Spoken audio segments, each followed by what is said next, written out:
Big thanks for joining me on the program International Forum, and I'm your host on today's edition, Philip Omo. And today we're going to be looking at denuclearization, looking at the North and South Korea missile threats that came up on September 15 when North Korea launched a short-range missile off its coast.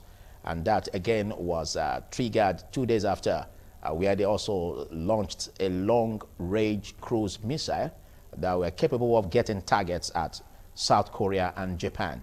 And you know what it is like when we have issues about nuclearization and the need for the United Nations to come on board and instrumentalize countries to really go a long way to ensure that they don't do anything that will jeopardize the interest of the policies on nuclearization.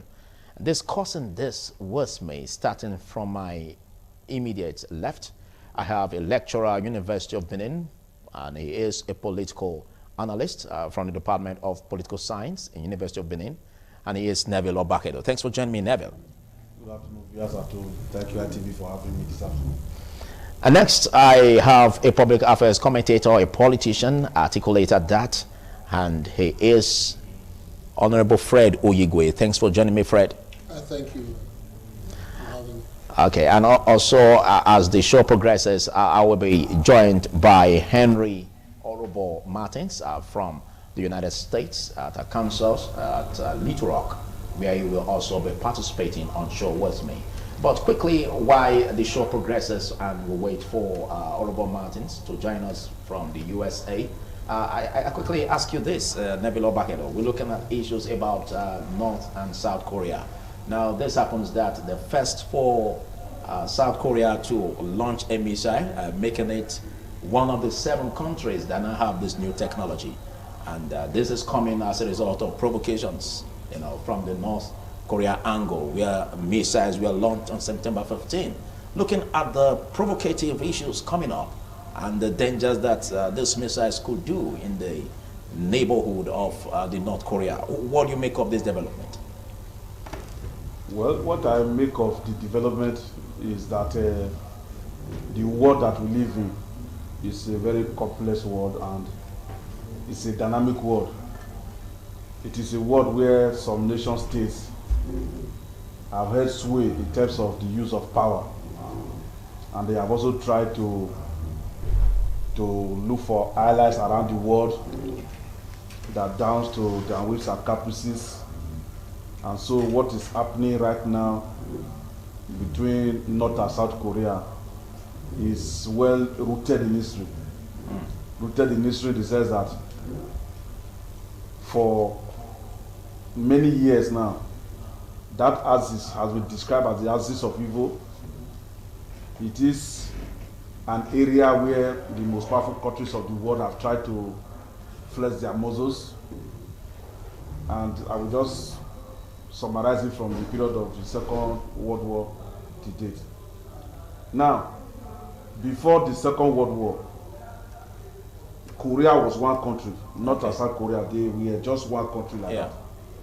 That Japan had to overrun them and culturally assimilated them and tried to make them to be behaving like the Japanese in terms of religion, political arrangement, and so on. But after Japanese surrender in 1945, there was a struggle between the Soviet Union, that is the default USSR, and the United States. After the Second World War, Korea was now partitioned between the Soviet Union and the United States. The northern part of it was occupied by the default USSR, while the southern part of it, which is South Korea, was occupied by the US. And so from that time to date, that is how they have been playing the politics of socialism and the politics of capitalism and democracy. And so, even though the Soviet Union had dismembered and the Berlin Wall had collapsed, we still see that the North Korea is still aligned with Russia, the Russian Federation, is still aligned with the Chinese. Not only that they are neighbors, but because of the system of administration and government that they have pursued. And these countries are enemies of the United States. If you like, they are countries that have engaged the United States in terms of who gets what, when and how in the world system.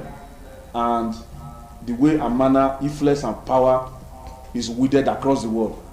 And so, even as we speak, we are talking of North Korea launching missiles, South Korea launching missiles. It is still the politics of the United States, then on one side, the politics of China and Russia on the other side, that these two countries are playing. And so, over time, we have seen that in North Korea, for example, it's one family that have been ruling there from that 1945 to date.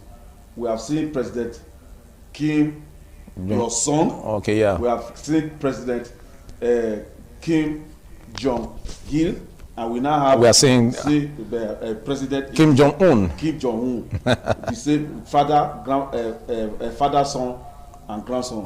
They are the people there, and they have internalized and imbibed socialism and communism as their system of government.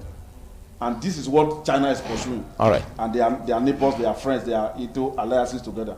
And so what America is trying to do by encouraging South Korea to launch missiles is to send a message to China and Russia that so long as we want to use North Korea as a threat to our strategic interests in the Korea Peninsula, we are also going to use South Korea to also threaten your own influence and power in the Korea Peninsula. And if this goes on, we don't know what will portend grave dangers ahead. But basically, let's join you, Fred Oigue, because we look at these provocations coming up. And 2018, Donald Trump, then president of the United States, went into negotiations with North Korea on those resolutions on taking off nuclear weapons. But again, that negotiations got stalled in 2019, and it behoves on the government of Joe Biden to kickstart more negotiations in that regard. What do you think of this development? Do you think it will play well, as we see just now? Well, we say never say never. The problem has been that the North Koreans do not trust the Americans.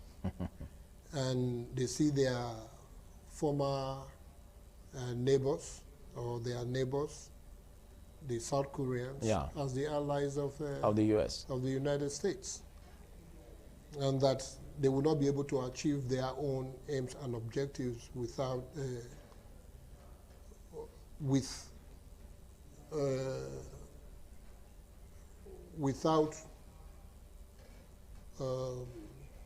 how do I put it?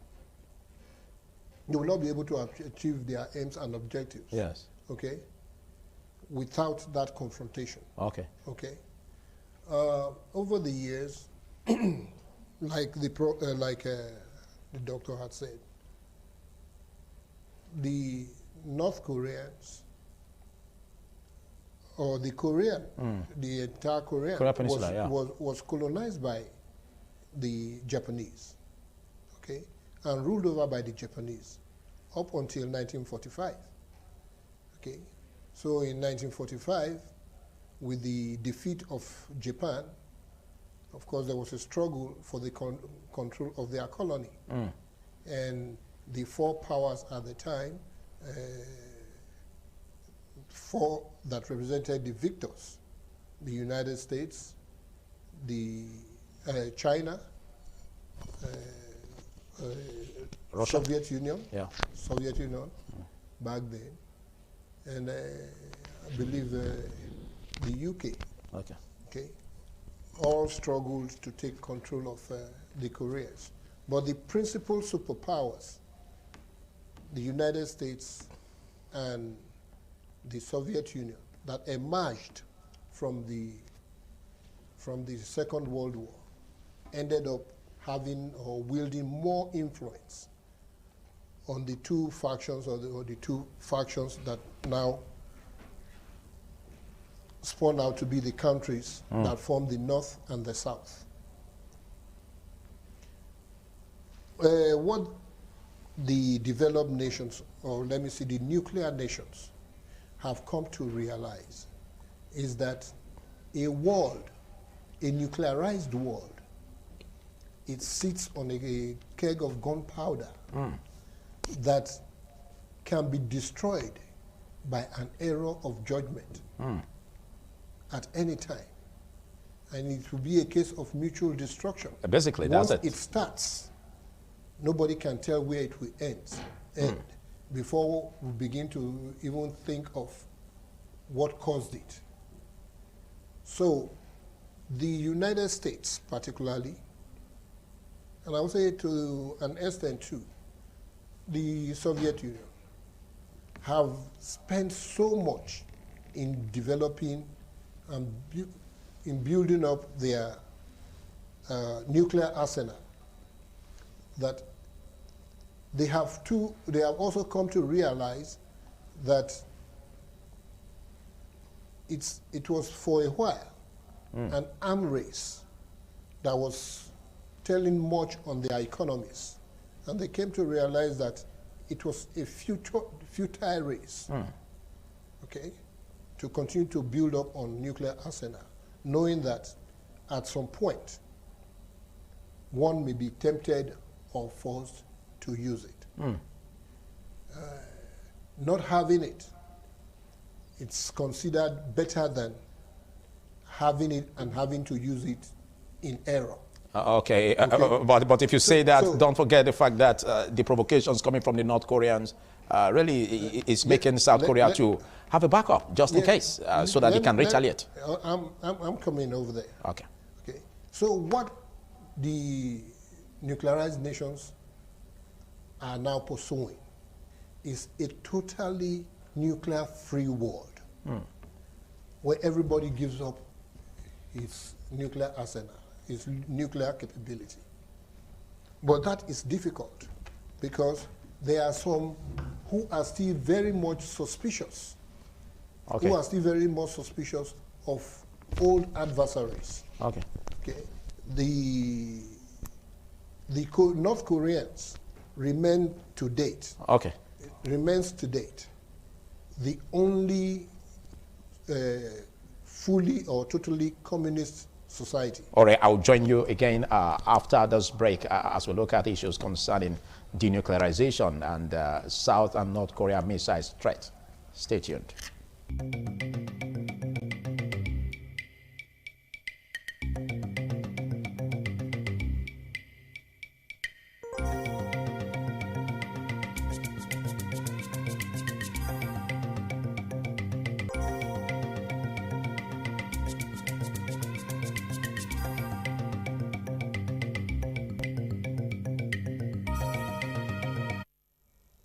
Thank you for still staying on International Forum.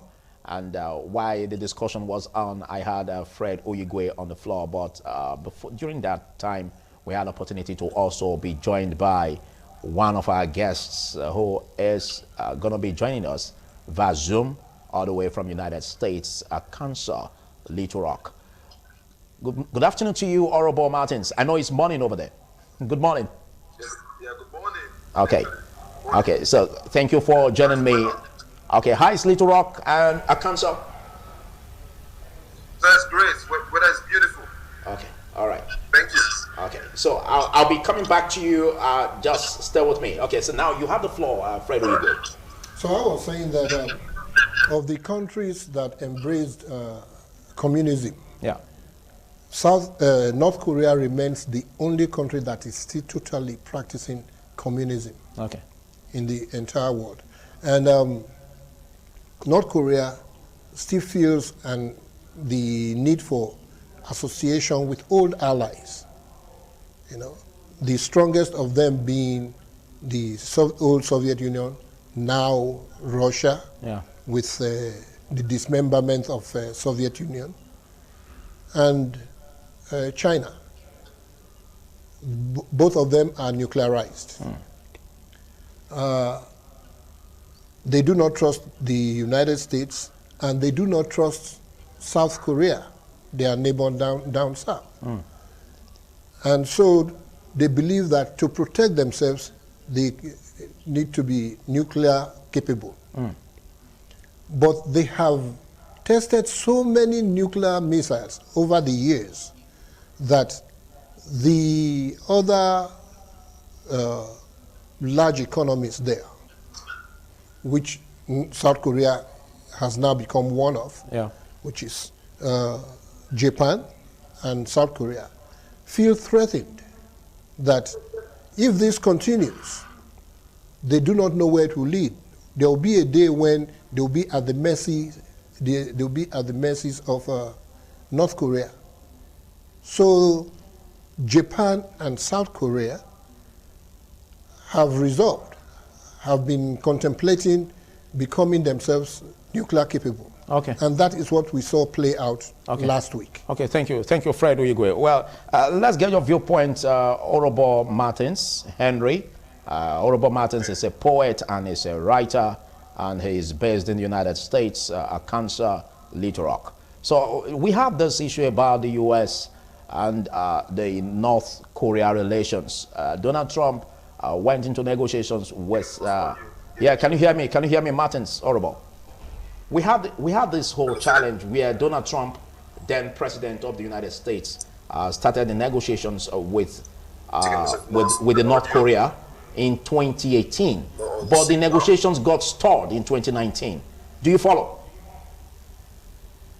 So what do you make of the U.S. relations and North Korea relations, Honorable Martins? Okay, the feud between North Korea and South Korea has been a long other feud, and the relations between the North Korea, you know, the Japanese over time have always been on the side of the South Korea, and the North Korea have always been on the advantage list of the Chinese government. And the U.S. relations and the North Korea relations is quite bleak.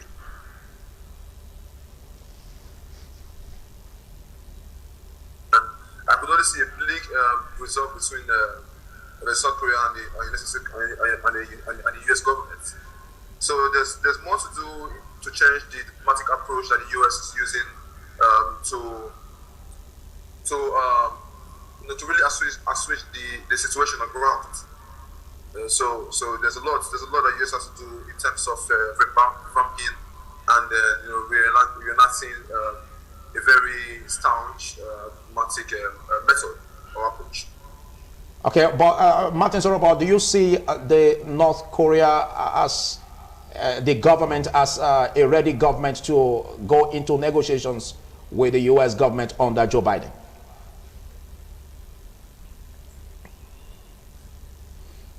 We seem to lose visuals on Martin's Orobo. Oh well, Orobo, are you still there? Well, as soon as we are able to get the connection to Martin's Orobo, we bring him on board. Okay, now let's look at how things are pacing up. Hello, Orobo, are you there, please? Let's see how things are pacing up, Nebilo Bakedo. Now, there should be a point where these whole issues concerning sanctions could also be used to help bring about an opportunity for stability in the North Korea. Now, we've been having these sanctions by United Nations Council on North Korea, but North Korea seems to be cutting short corners and not being overwhelmed as such by these sanctions. What do you make of this? When you are talking about sanctions as a weapon in international politics, you have to look at it very critically, because more often than not, sanctions are imposed on a country, and the effect of the sanctions will not be felt by the leaders, the political stroke, ruling class of that country. It will be the masses bear the brunt. That will be bearing the brunt of the sanction. I'll give you an instance. Recently, as recent as about 3 weeks now, the government of Guinea was overthrown, and the West African sub-regional leaders, they have met on 2 occasions with the Lieutenant Colonel Mamadi Doumbouya's led military government to say restore constitutional order, release the president that you have detained. They have refused. The sanctions will actually be biting hard on the Guineans, the masses of the Guinean people who were already struggling with poverty. Yeah. And it will not target the officials of the government. Now, that is why, before then, let me give another instance. There have been sanctions that have been imposed on Iran because of the development of nuclear weapons. The effect of the sanction is not fed by Ayatollah Khamenei or the president. It is being fed by the masses of the Iranian people. Okay. The list is long. So as it is with Guinea, with Iran, so it is with the North Koreans. Now, I expect that the Security Council and the America-led allies against North Korea to constructively engage the North Korean government, not only in the area of nuclear disarmament or denuclearization. They should engage the North Korean government on how North and South Korea can be reunified.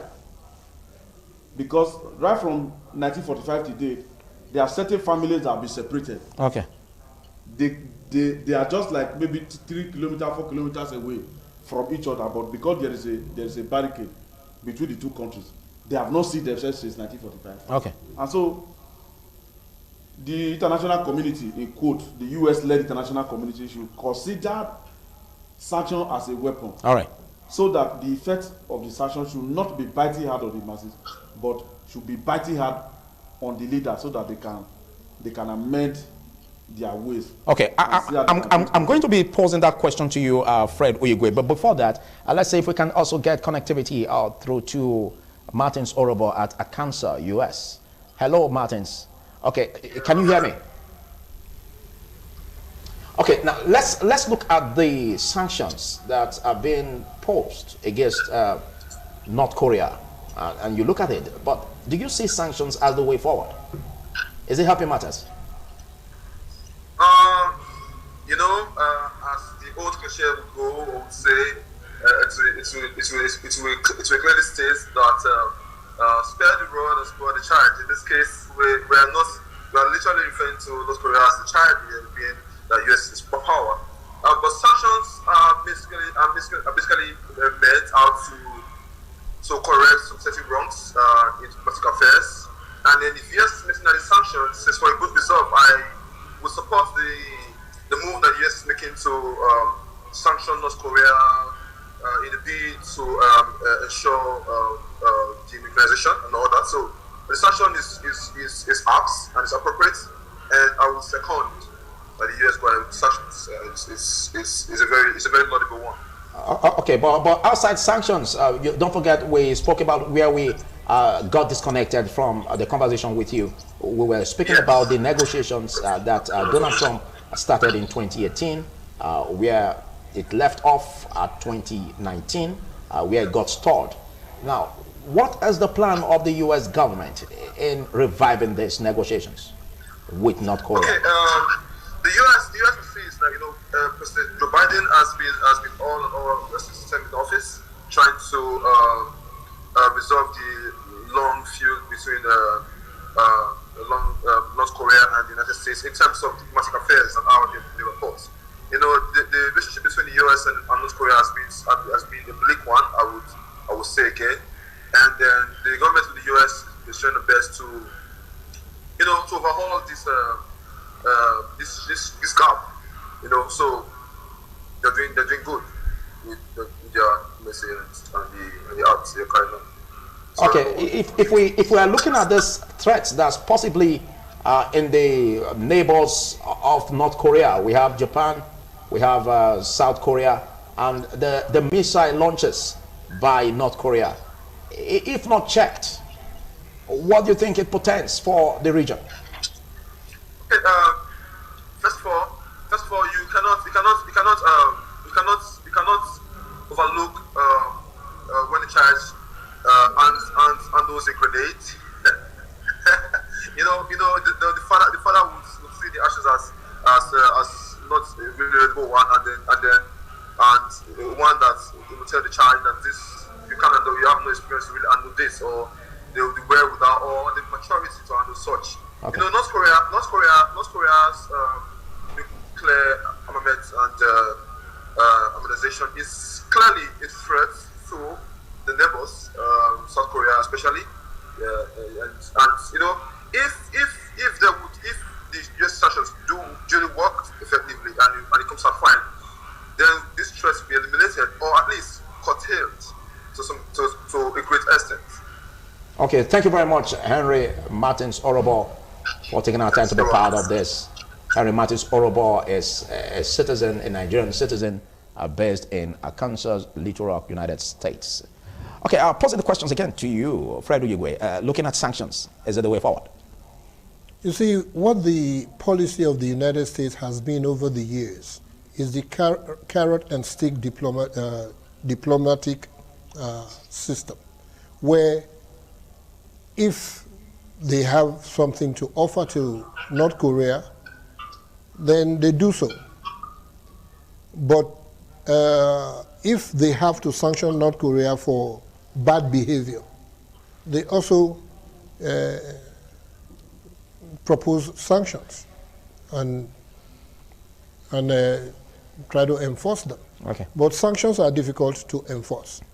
But the thing is, over the years, they have found that North Korea is not a credible recipient of the carrots, because they have offered rice because North Korea is agriculturally challenged. Okay. Okay, so that brings famine in the land. Yes. So in 1992, they had a very serious agricultural problem. A setback.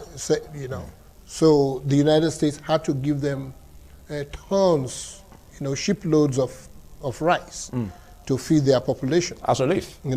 As relief, hoping that they could get them to the negotiation table to discuss denuclearization. But that proved abortive. Okay? But that proved abortive.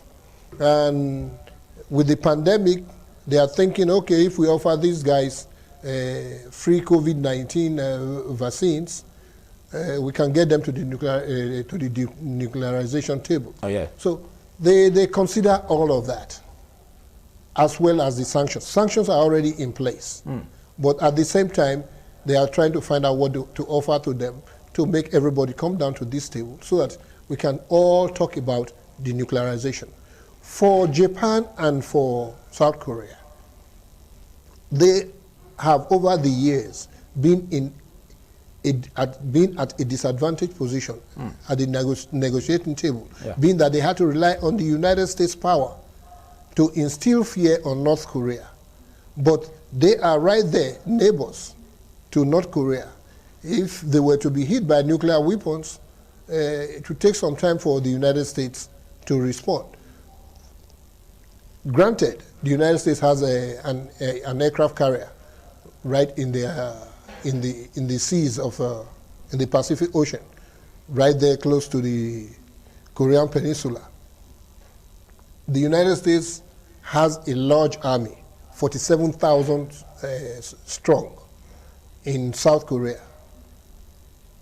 All well and good, but the South Koreans do not feel that they have something that they too themselves can control to checkmate any aggression by North Korea. So that is why both North Korea and Japan have begun to rethink their pacifist policies. Yeah. Not to have large armies and not to be nuclear capable, to now reverse that, to now begin to acquire nuclear capability so that they will be able to swiftly respond in the case of aggression. Okay. So that is what is going on. But the goal of the United States is not just for North Korea, but it's for all nations to agree that the world does not need this nuclearization. That some 7 nations. But why doing that, still working side by side with South Korea? Don't you think that could also provoke issues concerning? Why do you think who is working side by side with North Korea? You say like with the United States. The United States. The United States has. Or you think they are not on the side of the South Korea? The United States has been the mentor and benefactor of South Korea since the splitting of North and South in 1948. Okay. So, and they remain that. And that is why they maintain an army of 47,000 soldiers in South Korea. And the only reason they are doing that is because of the two major threats in the area, or even three. Talk about North Korea, China, and Russia. Russia. Okay. So they have all those threats. And the two most friendly nations to them, as it is now, are Japan and South Korea. Okay. And that's where they also have very large presence. So where they can at least begin to enforce defense of their interest should any threat emanate from that region. Okay. So the United States is more than committed to defending South Korea. Talking about the United States, Nebula Bakedo, the United States is like playing the role of a big brother to South Korea. Do you think this will help? You see that the United States has their own socialization policy that there's no Father Christmas anywhere. And so the United States is not a big brother to anybody. It's not a Father Christmas to anybody. It has its own interest too. Yes, I will give you an instance. The United States is a country that is pursuing a national interest across the world. If you see United States soldiers in Nigeria because of the fight against Boko Haram or the fight against insurgency, you know that they are going to put a machinery in place to recoup whatever thing that they are expended, they are going to expend on that mission. So they stand to benefit. Yes. So that is their national. That is their national interest.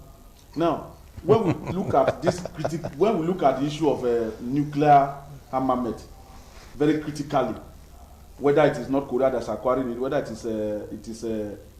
is America that's acquiring it, whether it is American allies or Chinese allies or Russian allies, you will see that there's a lot of deceit in it. I will give you an instance. As we are sitting down here now, we have the Republic of Israel, or the Jewish state. They have nuclear capabilities in the Middle East, and they are an ally of the United States. Now, in the same region, the same Middle East, you have Iran wanting to develop nuclear reactors, to have nuclear this and that, either for domestic use and the rest of them, or to curtail the influence of Israel and America in the Middle East. And you see the way the United States have used diplomatic means to descend on Iran. Now, as we are speaking now, the United States on Wednesday last week, entered into an agreement with Australia, with other country again. I'm trying to remember. 3 countries. Okay. Australia, UK, United States, and one other country. United Kingdom. Yes, they are saying that they want to encourage Australia to develop nuclear capabilities to ward off the influence of China in the Pacific region. Oh. Now, the Australian government had a relationship with France before on nuclear capability in that region. They have abandoned that one. They now enter into agreement with America and the UK. This is why France is not happy with Australia right now. It's not happy with America. It's not happy with UK. But why the United Nations is imposing sanctions on North Korea for having weapons of mass destruction, like nuclear weapons, short-range missiles, long-range cruise, long-range missiles that can travel 950 kilometers yes, or 10,000 kilometers to American territory or to any other part of the world. Why is it that as North Korea is sneezing now, America is catching cold? Their allies like South Korea, they are catching cold, and they also try to say, let us let North Korea know that we also have the power to neutralize whatever thing that they have here. You see the dilemma that the world and the people in that region are facing. So if America can be supporting any country in the world to develop nuclear weapons, why fighting North Korea or Iran for also developing nuclear weapons. If you look I would like to answer that question. If you look at the argument that have been tabled before the UN Security Council, even this United Nations General Assembly meeting, you see the Democratic People's Republic of Korea, which is North Korea. When you see them presenting their papers before the National Assembly, before the General Assembly, you will see how they make their point and how they attack the United States for supporting some countries to develop nuclear weapons and not supporting others from developing nuclear weapons. Now, so you don't seem to be with United States in that. Let us look at a statement that he made mention of earlier when he was talking about mutual assured destruction. Yes, we were going there. Now, we know that in international policies, countries like human beings that want to go and reap where they did not sow, countries normally pursue their own interest. And any other person that want to serve as a threat to their interest, they can get rid of the person. That is the reason why America and some other countries, they have sponsored coup, they have sponsored overthrow, they have sponsored change of government around the world. But that is not the issue. And the issue now is this, that there's what we call offensive realism in international relations. There's what we call defensive realism. And these are ideas that have been developed by scholars and state actors, that as a nation state, you have to continuously amass military capability, economic capability, and political capability. Because your failure to do so, you may be caught napping by an opponent who may just wake up one morning and say the growth of this country, Nigeria, is a threat to our, like France can say, for example, that the growth of Nigeria in West Africa is a threat to French interests in West Africa and in Africa. And so they'll be looking for a way to either cause crisis in Nigeria so that Nigerian government will not be able to face economic development. They will not be facing the problem of insecurity. These are some of the things that happen in international politics. Okay. So now, nation states pursue their national interest. And one way they can pursue their national interest is to continuously amass wealth, which is offensive realism. In a world of reality, continue to amass wealth for fear that if you refuse to do so and the other country, be it amassing wealth, one day that country may just wake up and overrun your country. So okay, so the way it goes now, there could be possibilities of mutual destruction. No, I want to use the word I use because yes, that's exactly what he used. Mutual assured destruction. That is to say, you country A, in this context now, North Korea is aware now that the country North Korea can be destroyed by South Korea. South Korea is also aware now that North Korea can destroy South Korea. Okay. In that case, they will now come to a compromise. Yes, that will bring about the balance. A compromise that can bring a balance of power. Okay. In that region. Thank you. This is what the politics is all about. Thank you. In 1 minute, your reactions over exactly, that. You just made my point. Okay. That's exactly what I'm talking about. Trying to get everybody to the table. Okay, it's not as simple as it seems. If you are bringing people to the table and some are coming in positions of strength and others are coming in positions of weaknesses, then the ones coming in positions of weaknesses will fear that they will be disadvantaged at the end of the negotiations. So, in the meantime, those that feel already weak, like Japan and South Korea, militarily weak, like he has said, are trying to acquire some strength by nuclearizing, so that by the time they get to the table, they will be able to negotiate on a more balanced, more even strength. And, okay. You know, so that's what's going on. But the ultimate goal is for everybody to denuclearize, because this continued nuclearization that the different nations are aspiring to do could bring about destructions of the entire human race. Thank you so much. So that seems to be the problem right now. Thank you so much. Your final words in 1 minute, Nebel. My final word is that leaders of the world, whether America, whether North Korea, whether South Korea, they should be concerned about the survival of the human race in terms of their ability to feed. All nation states should go and study the sustainable development goal of the United Nations and make sure they bring good governance to all peoples of the world and spend less on defense, because if you know what the entire world, the nation states of the world are spending on defense, this is what is responsible for poverty and inability of nation states to react to the challenge of COVID-19 and other life-threatening diseases. Okay, thank you. Okay, over to you, Fred Oigue, your final words. Okay. He did mention something about the United States' interest and protection and promotion of nuclearization by some states, by some nation states, Israel and now Australia, for example. Okay. That doesn't play just to the interest of the United States, but to the interest of, if you look at it, a balancing of powers. Okay. Okay. Iran, for example, has vowed that if it is nuclearized, it will annihilate Israel. Yeah. And when you have that kind of a threat, a potent threat, how are you going to allow such people to become nuclear capable? All right. So that is the policy there, and that is the fear. Okay. It is a policy designed out of fear. Okay.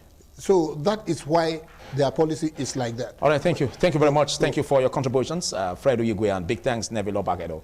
Well, this is where we'll call it a wrap. Don't forget to join us on the next one. I've been your host, Philip Omo Gyupon. Goodbye.